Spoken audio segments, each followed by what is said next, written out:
Good afternoon, and welcome back to the 7th episode of the Molehill podcast. My name is ChaosMole, and if you're wondering, well, there was a weird pause between the intro and this. Yes, thank Windows for that, because we had a Windows update, and as you know, Windows likes to completely deactivate my audio input, which is, again, a mechanical component. They have to physically push a metal button into a chassis to do this, and Windows can do that. I don't know how. It's a thing they can do. So here we are with the 7th episode, and welcome in, folks. Welcome in. So this has been a little bit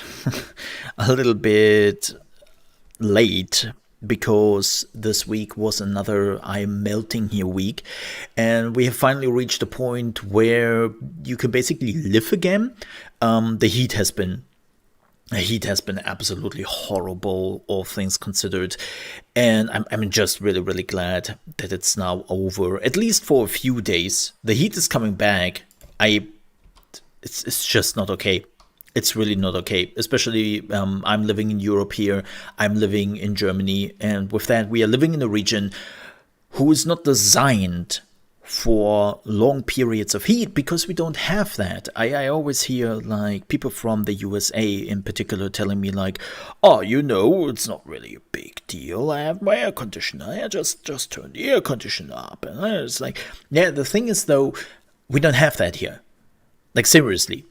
99% of all the apartments, of all the houses, do not have air conditioning, because you don't need that here normally. You haven't need that here for decades, for, well, centuries actually, because we have always been a pretty mild area when it comes to like summer. Yes, of course, we had summers where we did go over 30 or getting close to the 30, but that was maybe like for 2 or 3 days, and everyone was like, oh my god, it is so hot, what am I doing about it? And then after 3 days, everyone was basically forgetting about it, and we did go back to normal.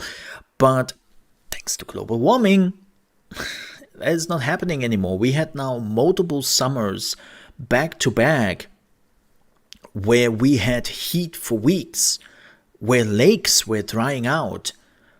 It's forest fires left and right. Again, we do not have that normally here. It's basically like saying, oh yeah, you know what? You should have built your buildings secure for earthquakes, And we never have earthquakes here. Earthquakes do not exist. Like a recent phenomenon we started to have actually sometimes here in Germany is tornadoes. We never had tornadoes in our history. And now we are starting to get them because of air pressure and all the things changing. And it's like, yeah, it's probably a pretty bad sign. So, however, not derailing too much, this is a gaming podcast.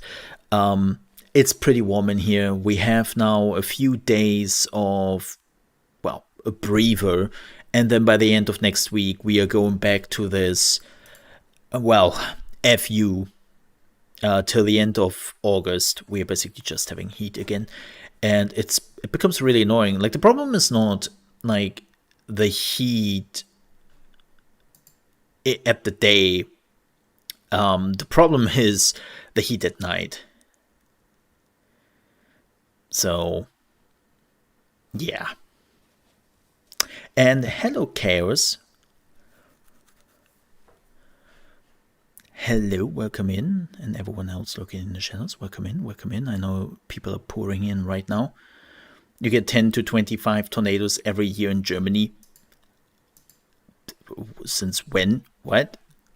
But not really a topic for today. But still, what? Like, do we talk about like the tornadoes?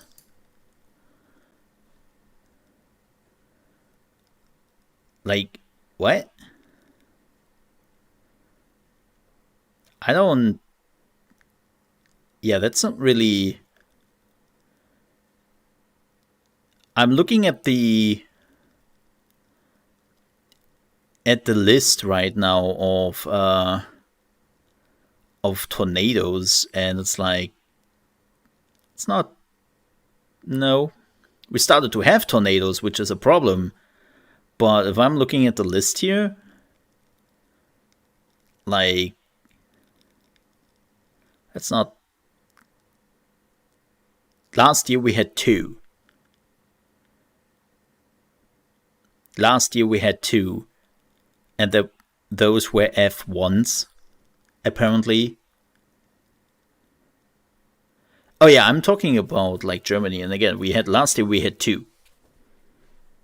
We had 2, so that is not often. Like, I'm not saying we never have them. I'm saying that we now start to have them, right? And before that, like, you could basically like count them. Like, what my point. This is when people are coming in when I'm not, like, whatever. But my point is, it starts to become a very much normal occurrence more and more, and that's the problem. That was the point I was trying to make. Let's move on. Not really a topic. Why am I even going back to that topic? Another thing I don't really want to dive too much into. It's a gaming podcast, not a weather podcast. Go to your favorite weather podcast on Spotify or other regions to find out about the weather. I am not a weather person. I'm just talking about bullshit.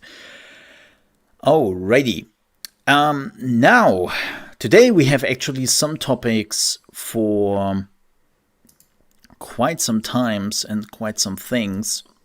And let's jump right into that. The main topic for today will be PlayStation and the long way to recovery. And I know what a lot of people will think here. Recovery? Dude, are you living under a rock? Like, they're not recovering, they're leading. They're dominating, dude. And it's like, on the outside, yes, they do. And we will talk about this. But on the inside, they're pretty fragile right now. And they are having a lot of issues internally. And again, we have to talk about that. But before we do, we have some other topics we have to talk about, as we usually do here on the channel. Some gaming news here and there, what happened this week, maybe some video games, and then we are jumping right into the topic. So first things first, a little bit of streaming talk. So we had our second week of streaming done on YouTube, and I'm still getting used to it. There are still some things I have to do. I have to upload more emotes. I have to prepare a bot which we can utilize. And there are still a lot of things I have to learn, but it's going all right. Unfortunately, we still have some technical issues sometimes, like YouTube is giving me the wrong numbers. Things are not adding up. And I have to say, from a technical perspective, it is still a pretty bad experience to stream here on YouTube. And that is unfortunate. Like, what I also don't like is all the preparation you basically have to do before you are doing a stream. It's a bit annoying at this point, right? You have to change so many things. You have to prepare so many things. And it's like, does it even make a difference? I sometimes wonder if really like the work I'm putting in previous before the stream actually makes a difference. Because, yeah, like, by the way, next week we are also starting to have all my VODs on a specific channel, right? We would do that, or I'm thinking about to unlist all my VODs and then give you a playlist so that you can still go into the playlist and watch them there. But the algorithm is basically not picking them up.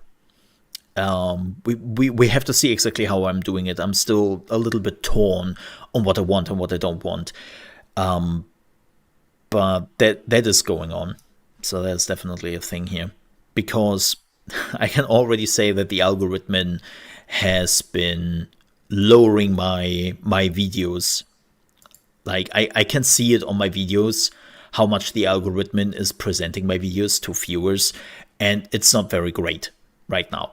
And I assume this is because of my live streams, who perform mostly worse than my normal videos, so that they drag down the algorithm for my videos as well, and I'm reaching less. Then, even with that said, right now my videos perform pretty bad because I don't really have anything to talk about.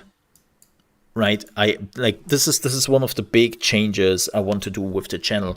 I want to give it a little bit more consistency, and I'm evaluating the games right now I can utilize for this, because the problem is I had a plan in the summer of all the games I want to put center and forefront on my channel, and then all the delays came in, and I am now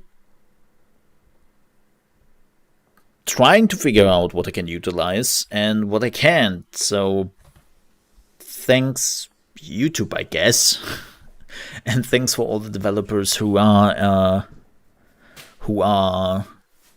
like delayed their reviews. Also, it's summer break. I always see like the big YouTubers go like, oh no, summer break is soon over, I'm losing all my viewers.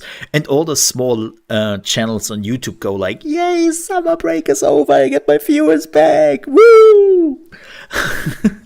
It's such a different thing, because when like people have more time, they're going to their big daily YouTube channels, right? And the big YouTubers are like, yeah, I'm feeling that. But all the small YouTube channels, which really, really rely on the algorithm to get people, they're not seeing much of them. It is kind of unfortunate. It really is. So every time like summer break is over, yay. Quick note also to Tower of Fantasy. I decided to not create more content for Tower of Fantasy. Not because I don't like the game anymore. The problem is more that I came too late. The amount of content and work I would have to put into Tower of Fantasy to, even on the surface, appear for YouTube content is stupid. Because the problem is that Tower of Fantasy is, technically speaking, not a new game. It has a bit the issue of Lost Ark. Tower of Fantasy already existed in China, right? And there were already enough YouTube content creators to just play this game in China that the moment this game did go live here in the West and on other areas in the world, that those content creators could just take over and the rest was jumping in on it, and now basically it's clocked. Like I can't get into that. It is one of the problems my channel still has, because, well, I'm a smaller channel. And so unfortunately, Tower of Fantasy, I will not create more videos for it. Because I can't compete with that. I looked around a little bit and it's just no chance. Absolutely no chance. Which again puts me into a position of, where do I want to go right now? Because I'm missing the games. What I will do, and this is a bit of a teaser, keep in mind things can change. So what are the games which will be getting more and more time here on my channel? So first of all, I don't want to overdo it. I want to keep it up to like maybe 4 games at the same time. That is something I can do.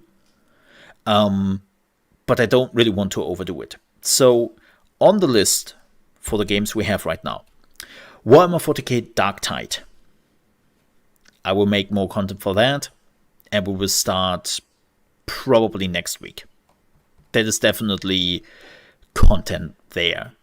Also, good news, I have a pretty good connection with Fat Shark now,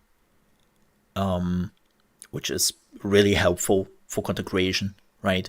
Like when you have basically access to the developers and to the game you want to make content to anyways. I have already made content to, right? I actually have multiple Dark Tide videos already on the channel.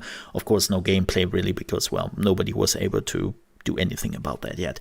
But you get the idea that when you have this synergy of I have an access point to the developers and to the game, and I'm also creating for those game already, it just works.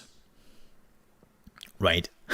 Minesweeper, Spades, or Solitaire. Hey, there is a new Minesweeper out, I think. Something similar to Minesweeper or something, which looked kind of fun. But back to the topic, like Dark Tide is definitely one of those games which will be here on the channel, 100%. I love Warhammer 40k. I have played Dark Tide now. I cannot talk about it, but let me tell you, I'm very much looking forward to play more of Dark Tide. That's all I'm gonna say here. Right? So that is a must. There's no question about it. Yesterday, I have also decided, and this might come a little bit to a shock for some people, but I've also decided, at this point at least, Diablo 4 is on the list. Diablo 4 is on the list. And there will be more Diablo 4 content starting next week. Various reasons for that.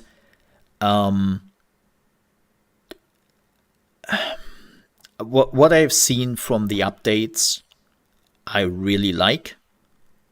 How the whole team has been conducting themselves, I really enjoyed. And I might or might have not have played the game. Maybe not. Probably not. Yeah, definitely not. So similar things with Dark Tide, right? It's very similar with Dark Tide, what's going on there. So that is 100% on my list. And we would definitely see more of it. Of course, I would be critical about it. We would talk about Diablo 4 in actually just a few minutes here, but we will have some critical talk about it. But we will talk about that in a minute. What other game? So, well, I actually was thinking about Hogwarts Legacy, but, well, that's out. Starfield was also on my list. Well, that's out. Interestingly enough, Redfall jumped on my list, and I might actually take a look at Redfall. That is actually Star Citizen? No, Starfield. Did I say Star Citizen? I'm pretty sure I said Starfield.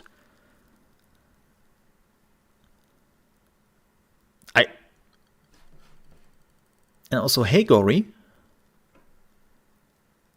Why do I say Chaos? You're Gory, not Chaos. Wow, I'm mixing up people. I'm confused. I'm focusing on my podcast right now. Me and reading chat is an interesting mix. No, I'm pretty sure I said Starfield, but Starfield is somewhere next year. Like whatever. Gotham Knights is actually still on my list, so that is definitely up there. I will have to see how to do it. Like Gotham Knights, I would love to do more about it. I just don't know what.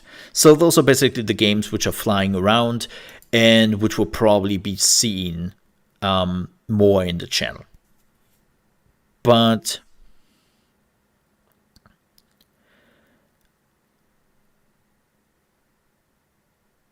I think we have like a good mix of games here. I mean, you can already see where we are going. There might be some surprise titles here, and it's definitely like we will have a good mix of games. As I said, I want to be more focused in what I'm doing guide-wise, what I'm doing video-wise, and I really want to basically hunker down on a topic, because with Lost Ark in particular, I have seen tremendous growth.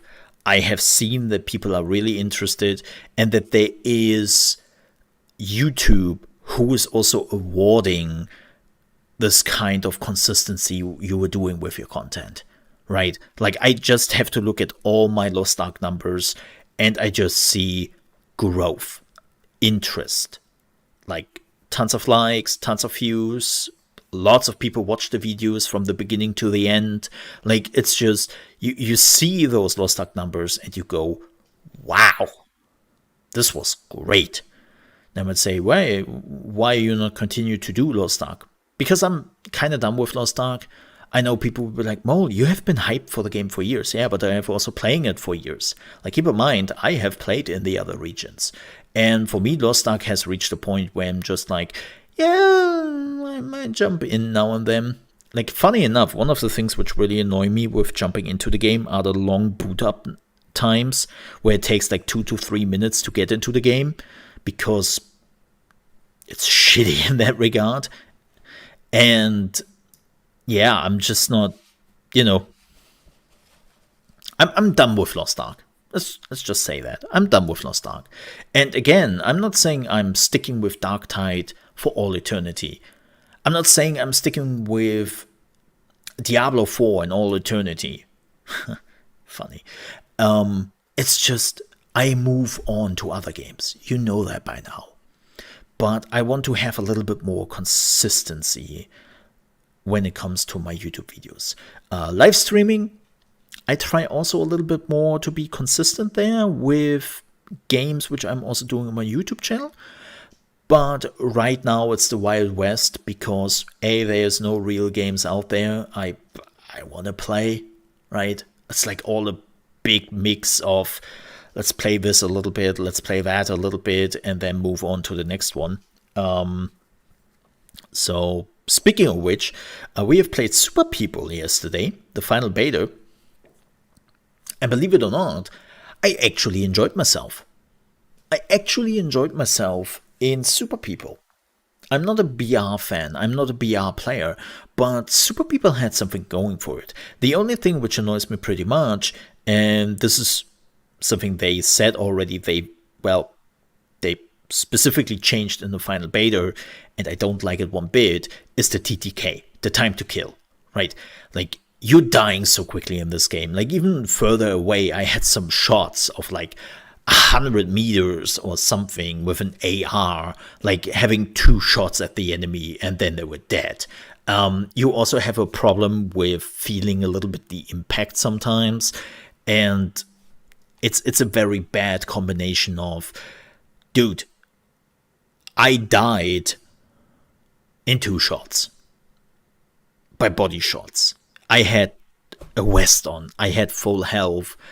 How is this possible? Another thing which I've noticed, I know it's the game, but I'm still not sure exactly how I feel about it, is the level discrepancy is pretty important. Like, when you are level 15 and you're meeting somebody who is level 25, that person will stomp you into the ground because they have such a talent advantage when it comes to the level system. And I have my problems with that. Now, again, I just have to get good, because I've only played the game for 2 hours, but I did enjoy myself. I really, really did enjoy myself. So there might be more Super People till the final beta is over, till the end of the week. And again, next week we have also tons of gaming shows coming up, and other shows like the AMD showcase of the new CPU, which I'm really interested in because I'm in the market for a new CPU. I'm still rocking Ryzen 7 2700. And we are now at the 7000 series, right? So I'm slowly getting to the point where I can say, yeah, I might want to get a new CPU. Not that I necessarily need one.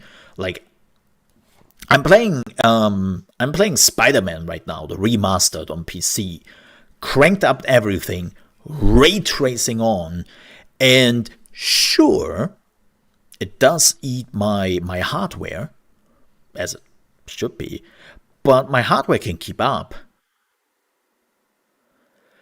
My CPU is not running at its limits. It's like at 70% usage or something. Like, again, my CPU is normally not the breaking point. I had so many games where I look at my CPU and my CPU is hovering at like 40 to 50 or 60% usage, right? When we are playing games. Like, it's never really really a good one. Yeah. I would probably get like one of the high-end series. Keep in mind, I am not a purely gamer. Like, I know people are always telling me, oh, for gaming, it's like that and that. It's like, no, folks. I'm not a pure gamer. I'm a content creator. So that means I will probably go for the CPUs, which can also do streaming very well and who can also like do video compression and all that, right? Like, I'm a content creator too. So I definitely take some cutbacks on my gaming if I can also do content creation at the same time, right? Like, I have one streaming setup. I'm streaming at the same time when I'm playing video games. So for me, it is very important that the CPU is capable of both, right? So yeah.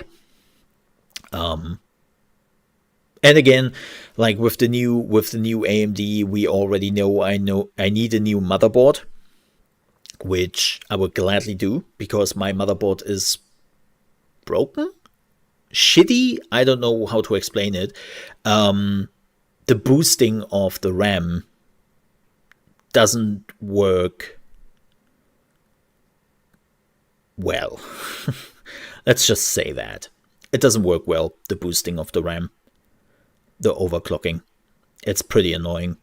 And like, I'm really disappointed by the motherboard, which is surprising because I never had any problems with Asus. Like, I'm normally somebody who is like using Gigabyte or Asus, right? Because they have always been the brands for me. And I don't know why this motherboard in particular is not doing exactly what I want it to be, but bit disappointed.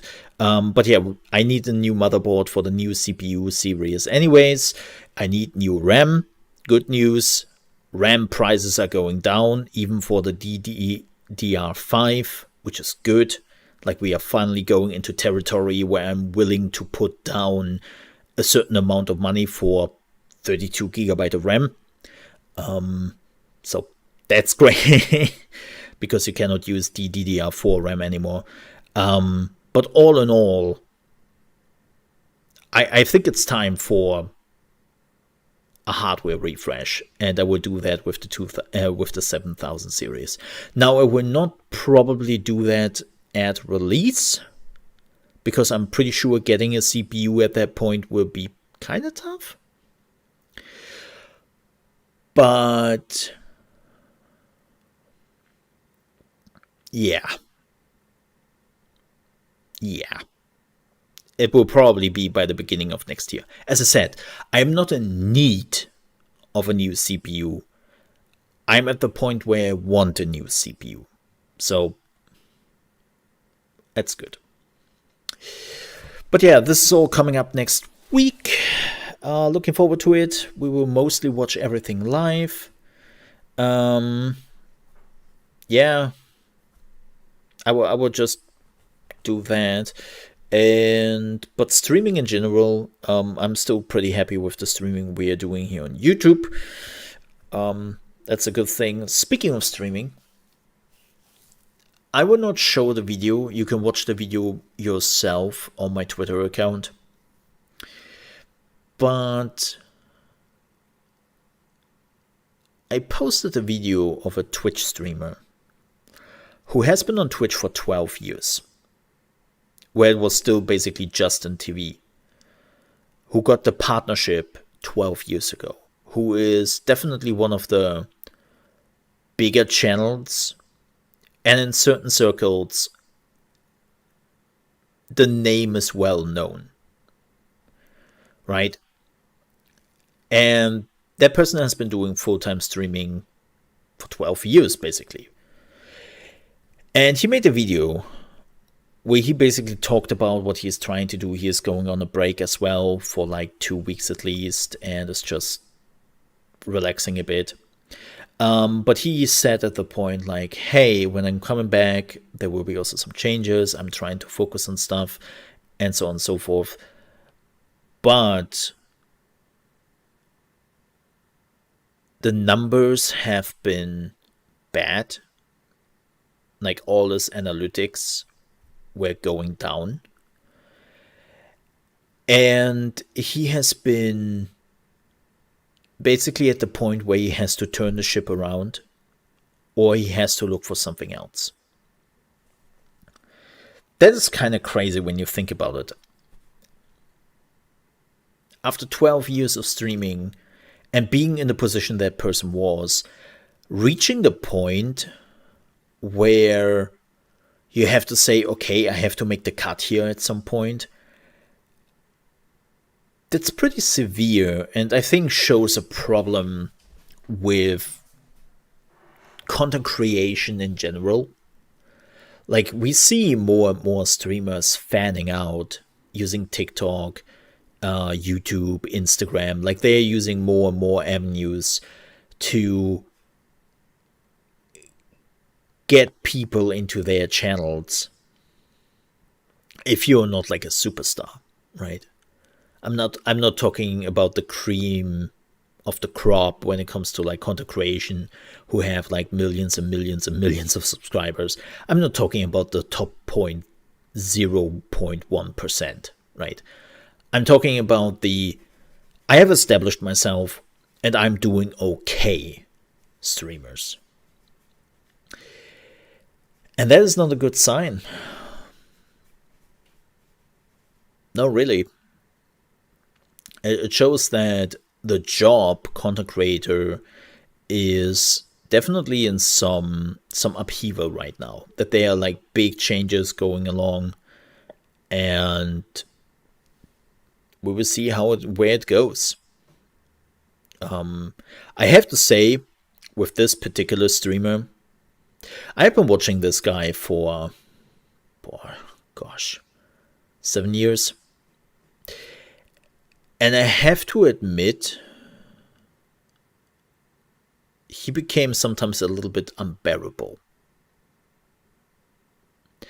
Like, he became very salty in everything he does, which I assume has something to do with like burnout and whatnot.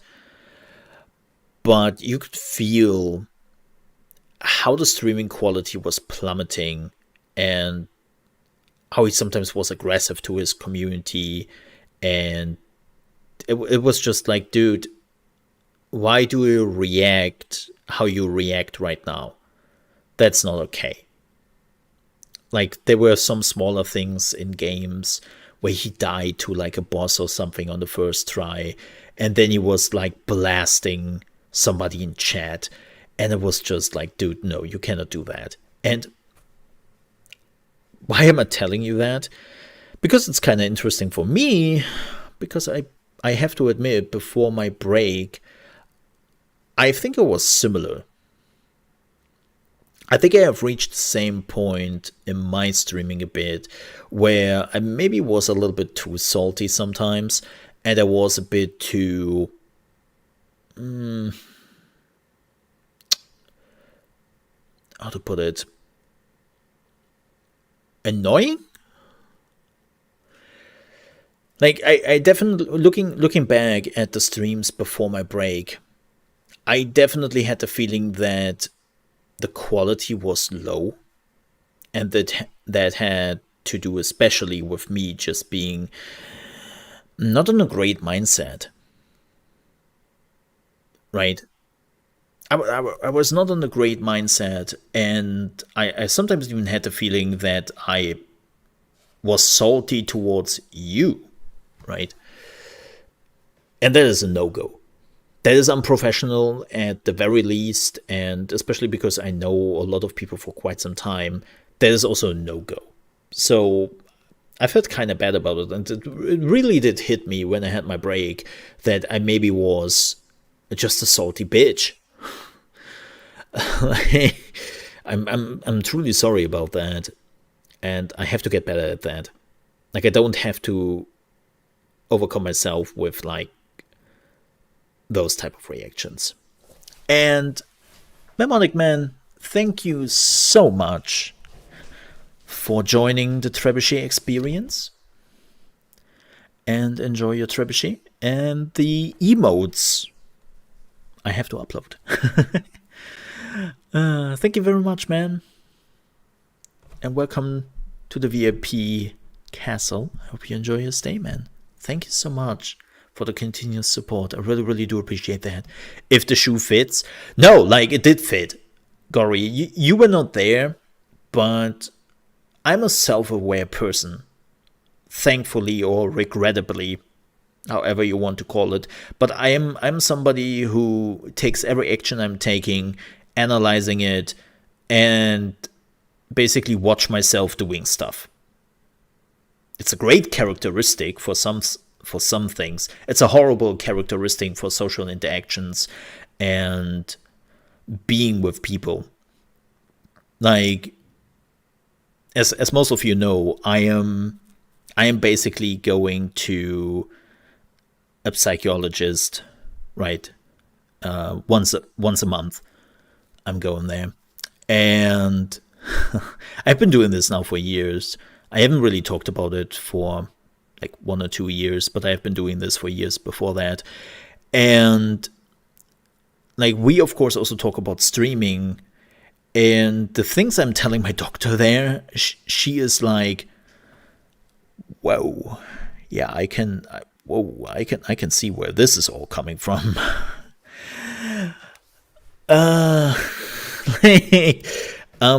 But she said once that, yeah, like, definitely one of your good characteristics is like the analytical mind you have.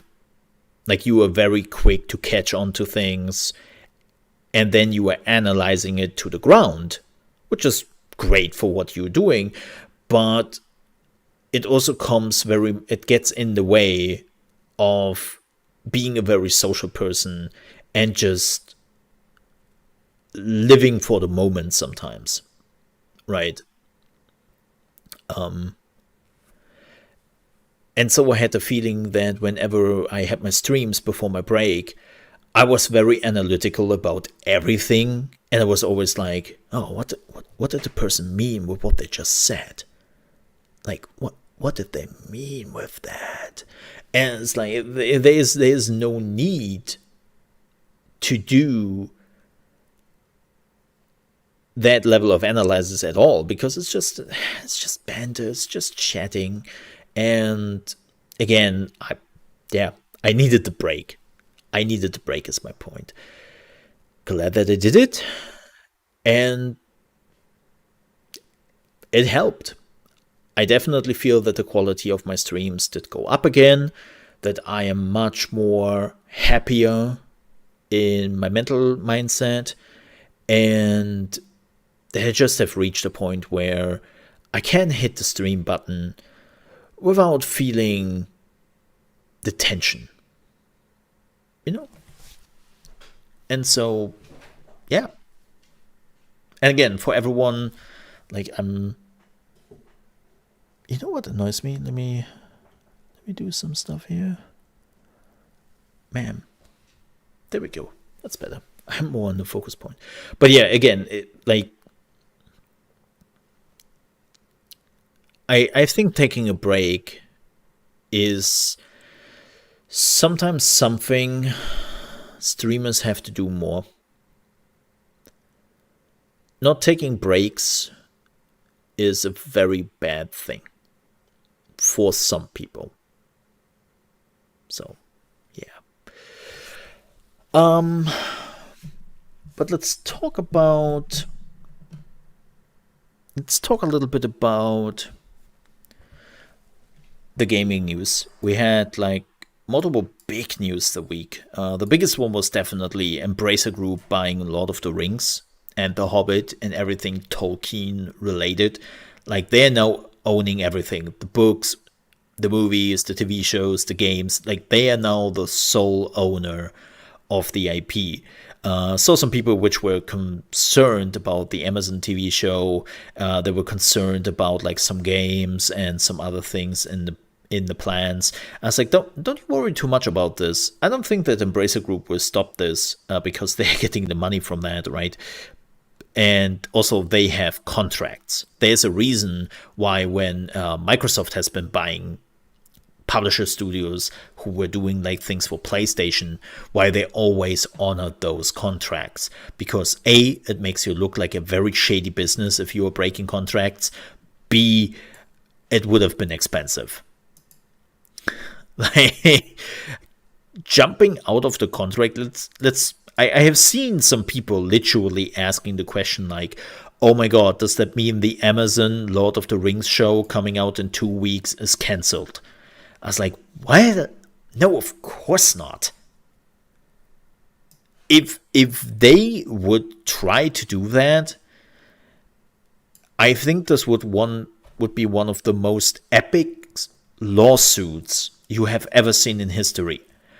Like, Amazon would not take kindly to that. If there's not a clause in the contract which like explicitly allows that, which I doubt, and even then, Amazon would drag this to court. Like, don't get me wrong, Embracer Group is big, but Amazon is bigger, much bigger. So they can throw much, much more money at this. And again, like, no, they're not canceling the Lord of the Rings TV show. Why would Embracer? They're getting the money out of that. If the show is doing fantastic, Embracer can just lean back and be like, great, so you're telling me that Amazon is paying for all of this, producing this, and then we making royalties out of this for doing nothing? Hell yeah, man.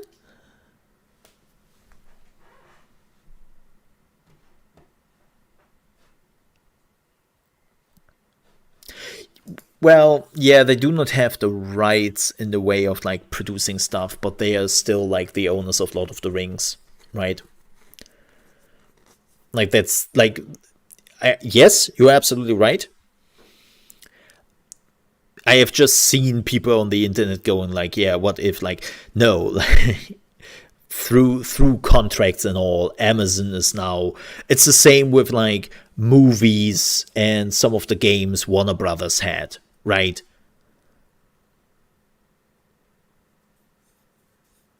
Like, those contracts, when they were designed and when they were created, they're pretty much waterproof.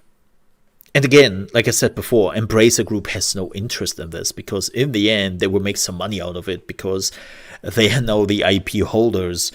And like, it's like, yeah, we make some money out of it, even if it's indirect money, right? Even if they're not getting a cut directly from the TV show, it brings Lord of the Rings back on the map.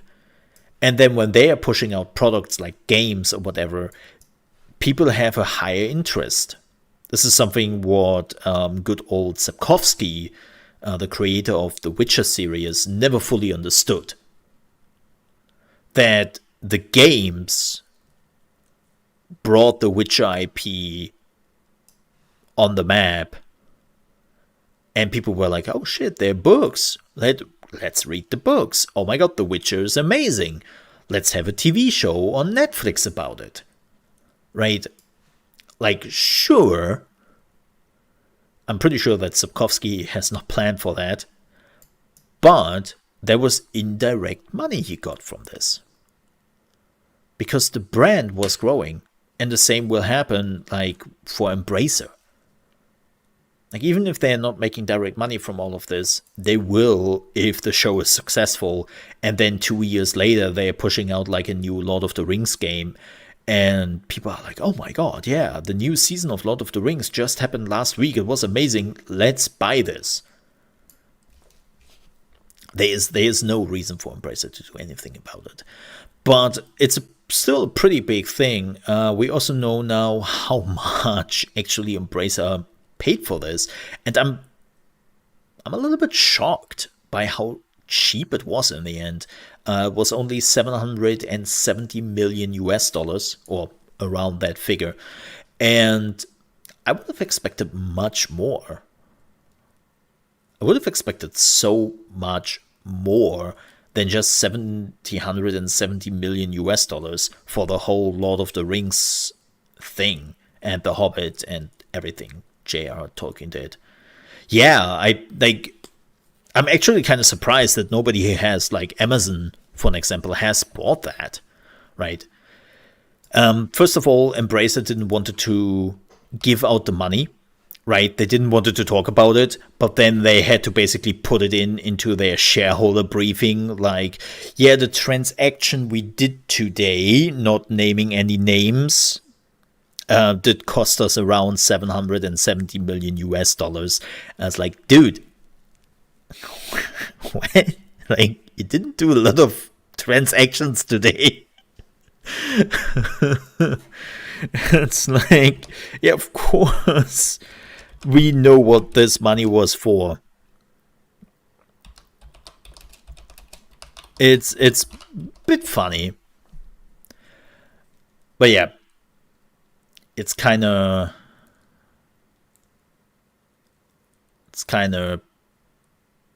crazy.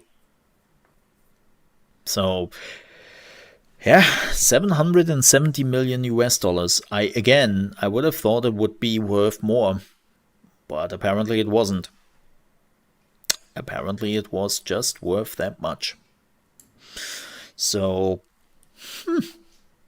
but I think it's a pretty good deal. Now, you could argue, of course, that Lord of the Rings in the last few years has been a little bit on a low point. Like, sure, Lord of the Rings has always this hardcore community and its core people who love the series. But when you look at, like, video games, movies, TV shows, we didn't really had anything. Like, the last big movie was The Hobbit, right? That was the last big movie, the trilogy. Funny enough, I've never watched. And now we have the Lord of the Rings TV show coming up. But in between, there was nothing going on. Yeah, there's the Lord of the Rings MMO, but let's be real here for a moment. That thing aged significantly, and the people who are playing it now are the core community. There's no new players flocking to the game. It has reached the time and age where it's running in the background, but it's not more than a blip on the map, right? So I can understand why it was probably pretty cheap right now to buy this IP. Now we will see what Embracer is doing with it. The good thing is that Embracer has been pretty active and aggressively with the IPs they are buying, which is a good thing. I always hated the whole idea of companies buying a big IP and then just sitting on it. Hello Activision, hello EA, hello Square, and you get the idea, right? Sitting on IPs instead of utilizing them. I always found that so... ugh. Just don't. So, personal thought here? Personal thought? I like the acquisition of Embracer of Lord of the Rings, because that means we will finally get more gaming content. Oh, I completely forgot about Shadow of Mordor. Wow. I forgot about Shadow of Mordor. That was so brief. And then the second one came out, and that was a complete mess. Yo, Lemons, howdy. We were not... by the way, the second one is now a good game, since they removed all the microtransactions and are not trying to sell you loot crates. That was, yeah, brief. But yeah, so good for Embracer, and I think it's good for the Lord of the Rings lore. and the Lord of the Rings series and IP in general. Next news. We talked a little bit about Diablo 4. Okay. Let's talk about this a bit. I will make an extra video about this down the line, but we have to talk about this. I see a lot of people who have now seen the monetization Blizzard is doing with Diablo 4, and you can totally be against it and decide that you don't want to buy the game. That's completely up to you. I will not tell you how to spend your money and which games to support and which not. Like, you do you, like whoever wants to do that. But I literally saw people going online, of course, and complaining how this is not the way to do it, this is bad, how dare they. And what I saw the most was people saying that they want their Diablo 2 back. Mother trucker, what you want is more content for Diablo 2. And you will probably get that, hopefully get that, with Diablo Resurrected, right? Like, they are patching Diablo Resurrected. They are adding more Diablo 2 stuff. Actually, they have like a pretty big announcement apparently next week. They just announced today. So, like, yeah, this is the reason why Diablo 2 Resurrected exists now. But you don't want a Diablo 4, you just want a Diablo 2 and you want more content for that. But people arguing that, oh my god, it will be a $60 game. People call it $70 probably consoles, but on PC it will be $60, they have already said that. And then they have cosmetic item shop in it. It will be a live service game. As like, yeah, what did you expect? And don't get me wrong, there can be good live service games and there can be good cosmetic shops. Now, I'm not saying to give Blizzard the benefit of the doubt, because Blizzard hasn't earned that. Blizzard right now is at a point where I can clearly say do not give them the benefit of the doubt. It is completely natural that people are like, I believe it when I see it, mate. Yeah, because I'm in the same boat. Here's the difference, though. I have seen it. That's all I will say here. And the live service aspects will stay. And if they're doing it right, then it can be really fun. Like, there are good live service games out there. Unfortunately, and we have talked about this in another episode of this podcast, live service games start out as this bare bones, nothing really there game, and then they're adding patches over year and sell them as new content. And I use sell loosely because you're not paying money for it. Just so they can tell you, look at all the new content we brought to the game. And it's like, no, you finished the game. You didn't brought new content to it, you finally finished it with the content updates. Stop lying. Right? But if you want a good example of a good live service game, look at Sea of Thieves. Did it start bare bones? Heck yeah, it did. It wasn't even a game at the point when it came out. 1.5 years later, they finally were there where they should have been. And then the last 2 to 3 years, they have been actually adding tons of new content. And they are still going. They have an item shop there where you can just buy some cosmetics. And that's it. And the same thing will happen in Diablo 4, no matter how much you bitch about it. It will not go away. And I will be honest, I know they only showed us like 4 pictures with the comparison of in-game items and items you can buy on the store.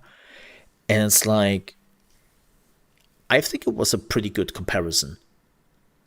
Because I saw a lot of people saying, left side items, so much better. I saw a lot of people saying, right side items, so much better. Because it is subjectively. Everything is subjectively when it comes to skins. But in this case, what we see normally in other games like Black Desert Online is a wonderful example of this, how they are giving you like the shittiest looking equipment in the game, and then they're like, well, if you want to have the fancy upgraded version, you just have to pay $30 in the item store. They're not seem to do that. Like, this is literally the choice between what tickles your fancy. And if they can pull this off and they're keeping it up like that, I am very positive about it. Another thing I have been seeing where people have been very pissed about is a season pass. It's like, why are we pissed about season passes now? Like, yeah, sure, the whole thing of like you buy something and then you still have to play it to earn it. Hello, FOMO. I get it. But here's the great thing about season passes. You don't even have to do that. You just play the game, and let's say you really have some things on the premium season pass you want. You just play, and then you buy it afterwards after you have reached those milestones.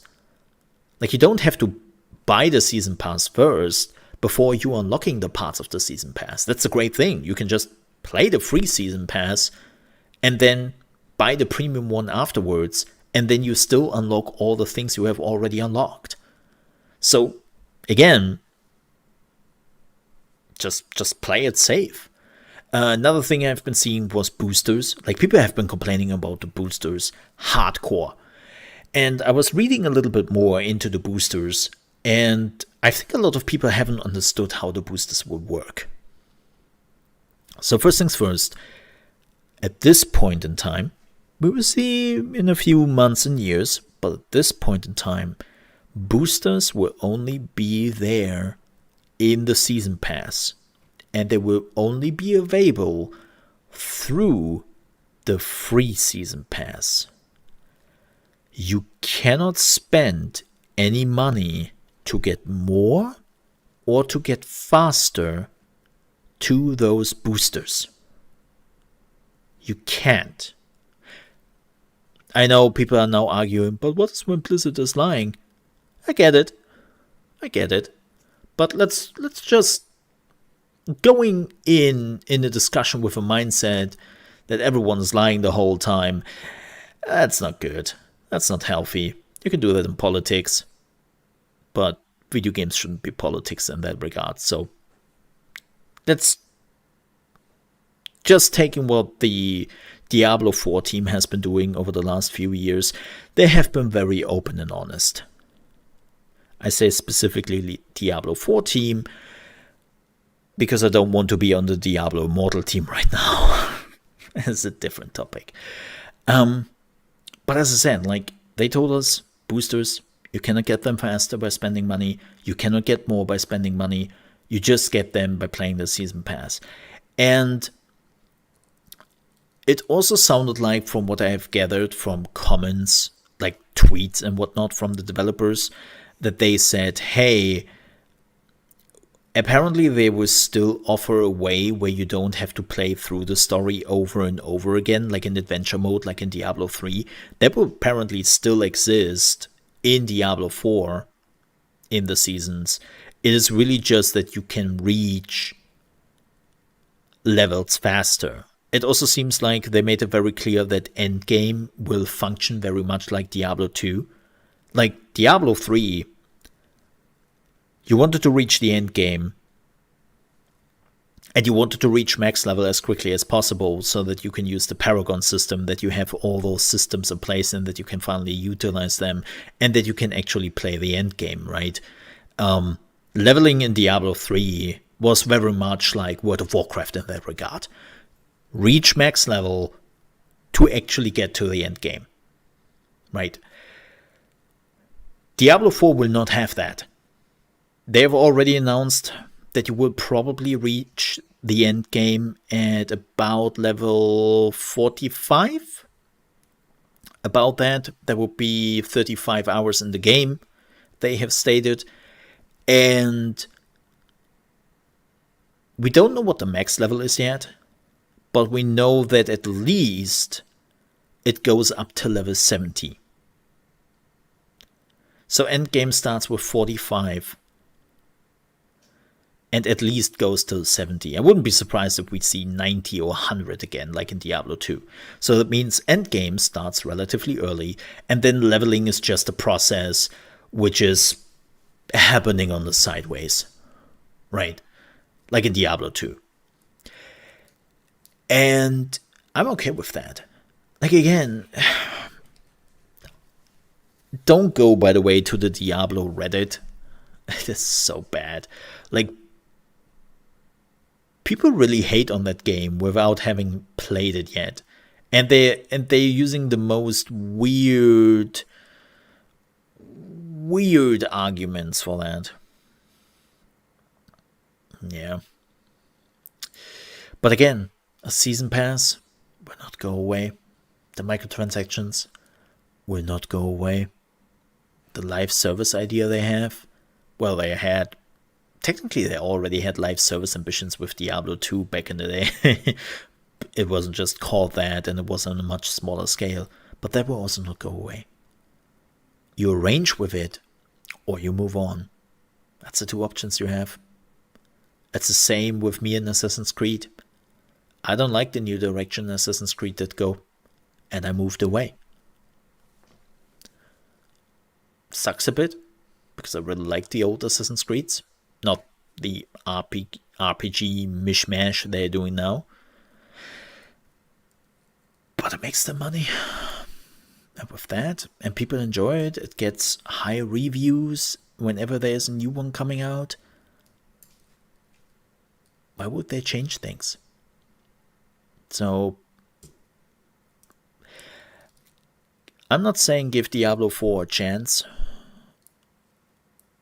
but at least be a little bit more open to what Blizzard says and what the team is showcasing, because so far they have been really pouring their heart and soul into this.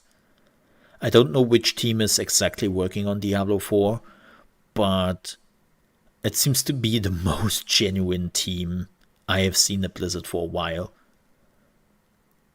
Very close to the community, very open, listening, very honest about things. And if this would be how the whole Activision Blizzard would conduct, I think people would also like the company much more. But yeah. Now, let's get to our main topic. We are late today. Wow, this will be the longest episode we ever had. Yeah, I would say we are starting our main topic for tonight. And that is PlayStation. The long way of recovery of PlayStation. Now, I know what you might say. Huh? But what? PlayStation recovery? Mole, are you living under a rock? PlayStation doesn't have to recover anything. Like, PlayStation just came out of a console generation where they just didn't dominate the opponent. They decimated them. And how badly they decimated them, we actually know now since this week. Because Microsoft has now officially admitted, and yes, I say admitted, the give me just a second here. The amount of actual units they have sold, which is kind of crazy when you think about it. They have been very, very quiet about this, but Microsoft has sold 56 million Xbox consoles. PlayStation has sold over 120 million PlayStation consoles. Sony has been absolutely dominating when it comes to their games and when it comes to their console. And it wasn't even close. But that is exactly the problem. By the way, what you were seeing here in the background is Spider-Man Remastered. It's full graphics with ray tracing on. Looks amazing, runs amazing. Have a lot of fun with it. Was me playing that earlier. Just swinging a little bit around, doing like a super early story in the game. Not too many spoilers. So, yeah, just pointing that out. But the thing is, Sony is king. Let's just face it. Sony is king at this point. But they also screwed up big time. And they have reached a point where it will probably take them years to come back from. And that is what we want to talk about today. How did we got there? What can Sony do to fix it? And how does the future look? So we have to go back a little bit in time to fully understand what Sony actually screwed up with. Because as I said, when it comes to console sales, they completely dominated the PlayStation 4 era without any questions. But that is really the interesting part. The downfall of Xbox was also the rise of Xbox, because it became an existential threat for Xbox. Microsoft was going so far to think about selling the Xbox division, or was just closing it down entirely. They were thinking about it, because it wasn't just doing the thing anymore. It wasn't making them enough money, and it didn't create them any prestige. Like, Xbox was mostly in the headlines for game got cancelled again. Xbox screwed up. Xbox not selling consoles. Xbox. It was always bad. And for Microsoft, this became a liability. Also, Microsoft shifted. They focused more on cloud, because cloud is doing really, really well for Xbox, for Microsoft. So all in all, Xbox became more like a liability than really something Microsoft appreciated.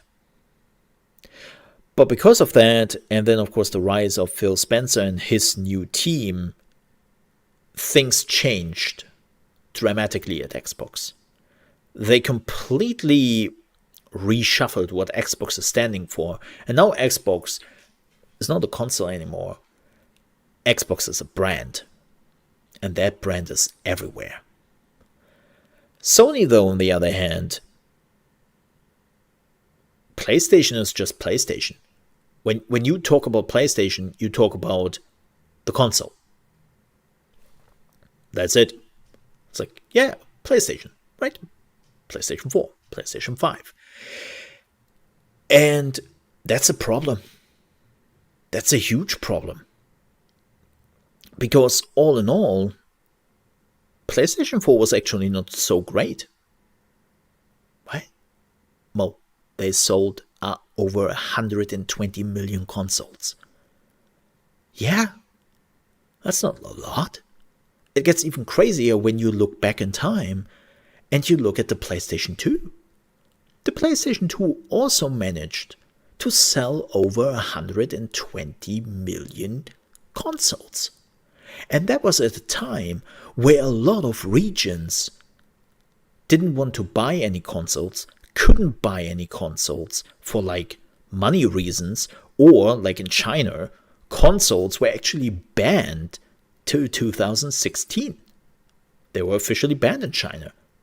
Sure, you could still get your consoles here and there over the grey/black market, but let's be real here.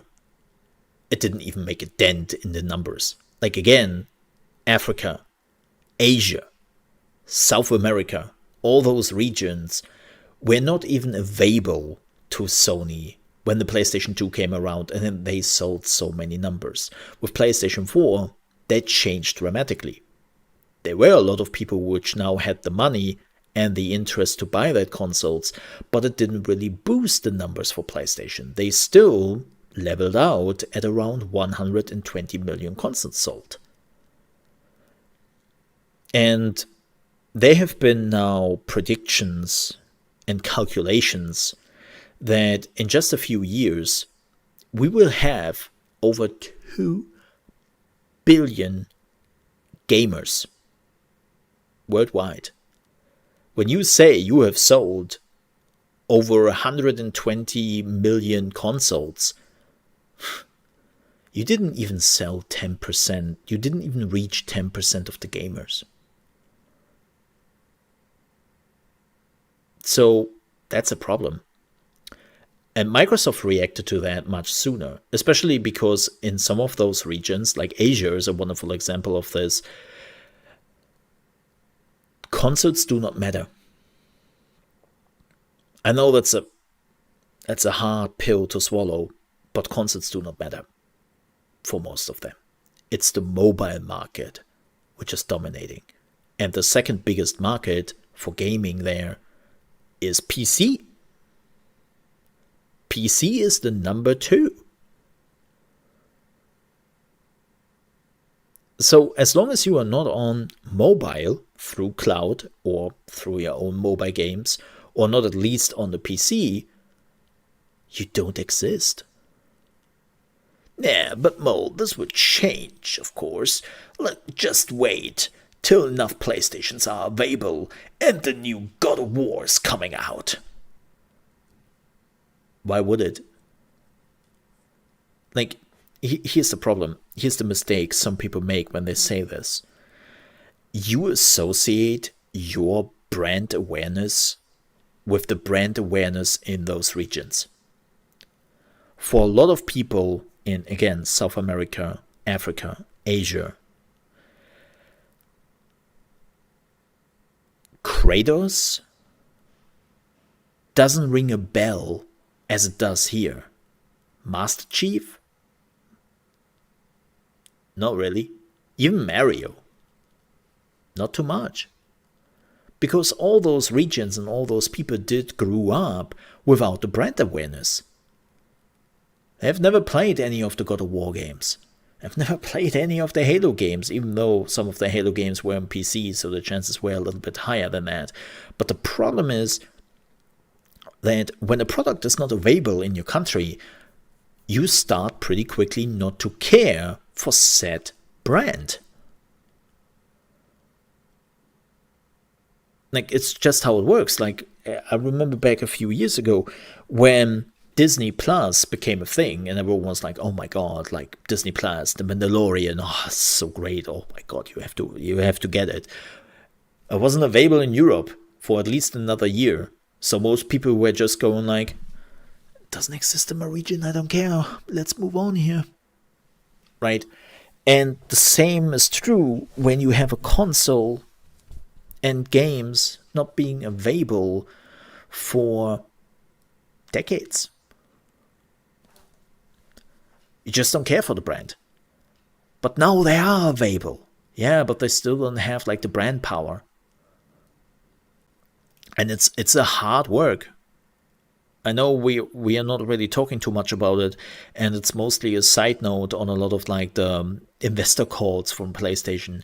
But when they are talking about it, and when people are analyzing those markets, they have a rough time there. They have a really, really rough time there. And that brings us back to Xbox. They have realized that thanks to the downfall of the Xbox One. They have realized very quickly, we have to rethink this. We have to make our games available on the PC. We have to make our games available on mobile. We have to make our games available on cloud. And we have to offer something special. And that's Xbox Game Pass. Xbox reinvented themselves, and it took them years to do so, and it was a painful reinvention. Like, a lot of things got cancelled, a lot of things got killed off, because Xbox had to reinvent themselves.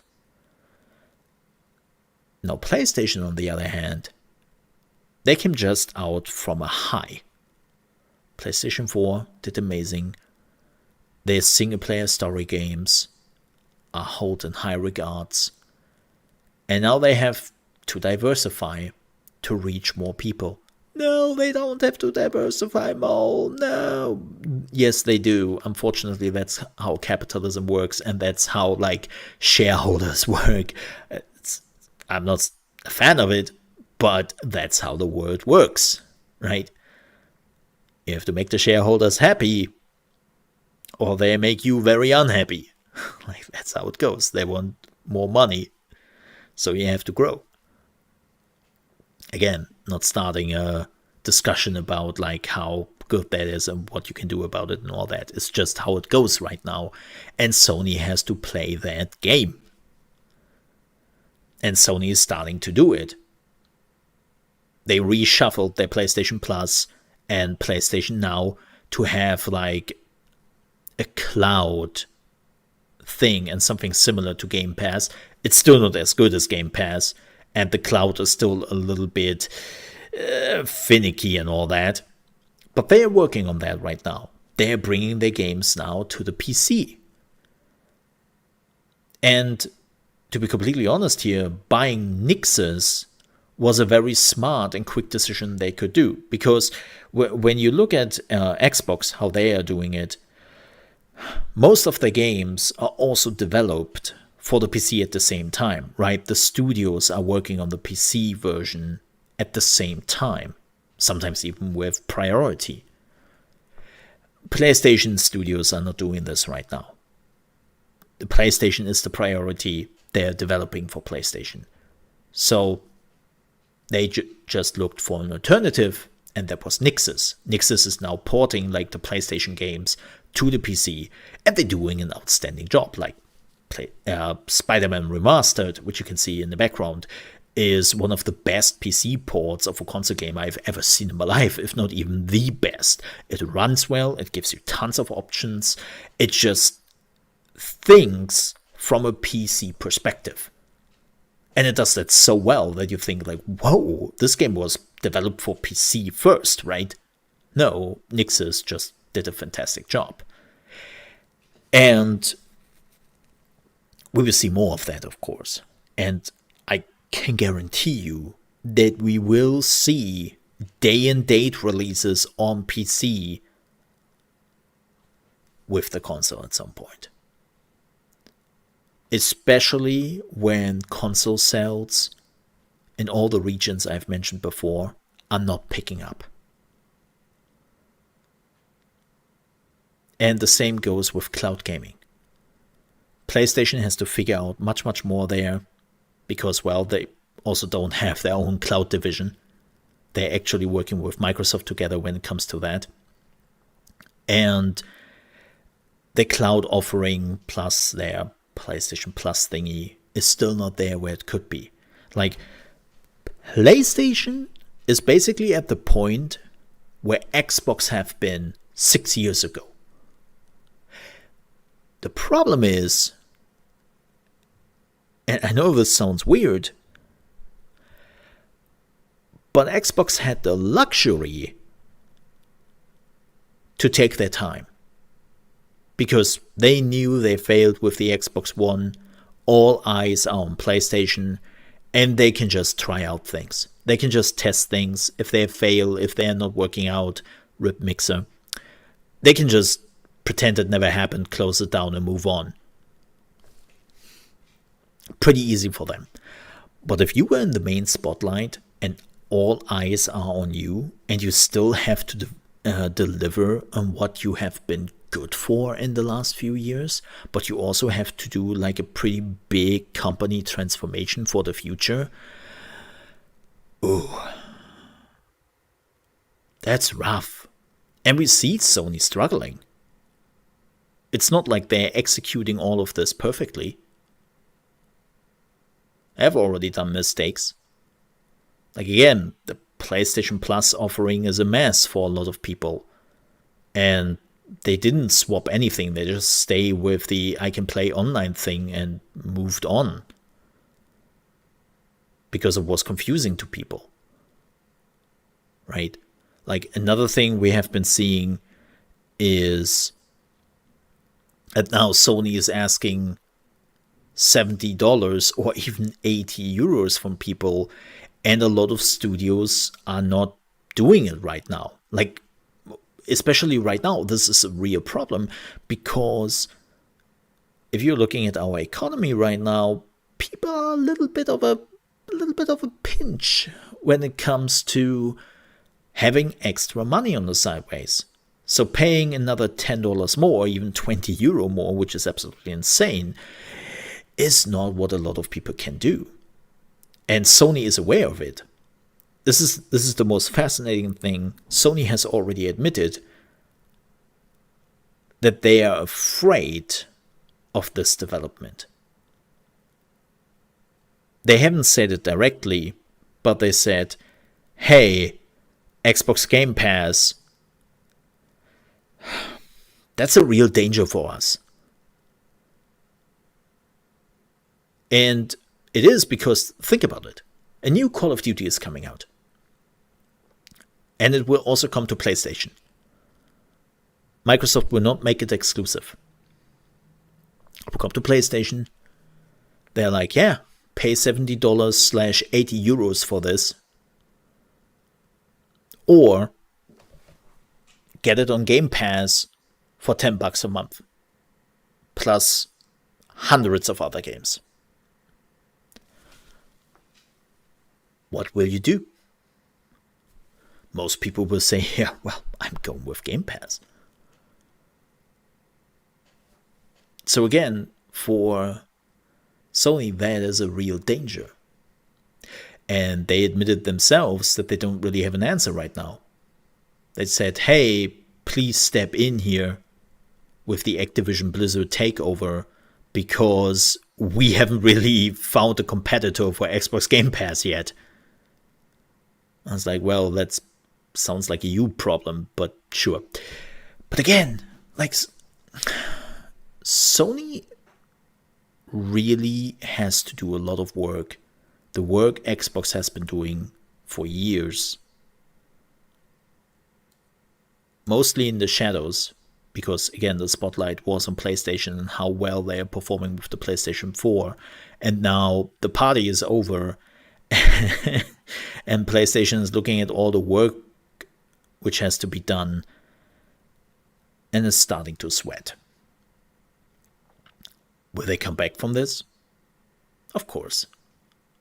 PlayStation has been in this game for a long time. They have been doing this for decades. But it is definitely one of the biggest changes they have ever done in their existence when it comes to PlayStation. And it will be a rough road. For sure.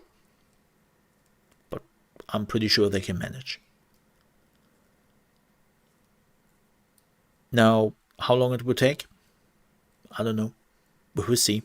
They will make mistakes on the way.